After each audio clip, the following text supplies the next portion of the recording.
Trevor Noah late-night decimates Donald Trump over Asia trip and those samurai comments. Donald Trump's 13-day tour of Asia was the talk of late night on Monday, as James Corden, Trevor Noah, Stephen Colbert and Seth Meyers all went in on the president's behavior overseas.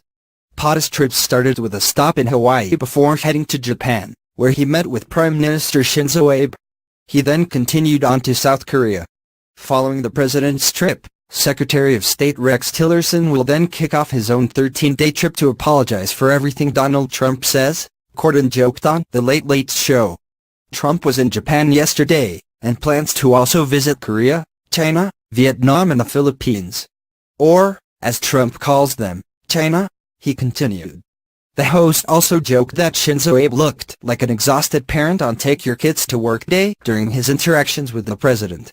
Once again they have to deal with an out-of-control monster with tiny hands, The Daily Show host joked of his Japan visit. Noah then mocked the hats both Abe and Trump donned to show their partnership. How did they go from Make America Great Again to Donald and Shinzo Make Alliance Even Greater? Is this one of those awkward Japanese translation things? He asked. It's the same way Fast and the Furious was released in Japan as the angry cars zoom at speed excess. As for Trump's journey to South Korea, Noah said he'll probably shove chopsticks up his nose and pretend that he's a walrus once he gets there. Historians know all the best diplomacy was accomplished via headgear, The Late Show host cracked about Trump and Abe's matching hats. Colbert also addressed Trump reportedly wondering why a country of samurai warriors did not shoot down the missiles. Doesn't have to be a samurai, could be a ninja, Power Ranger, Godzilla, Mr. Miyagi, the host joked while imitating POTUS. Seth Meyers, the late-night host, also joked about the matching hats, saying the message sounds like what you say to a monkey if you were teaching it sign language. He then donned his own version, with the message, Resign, Donald, written in gold.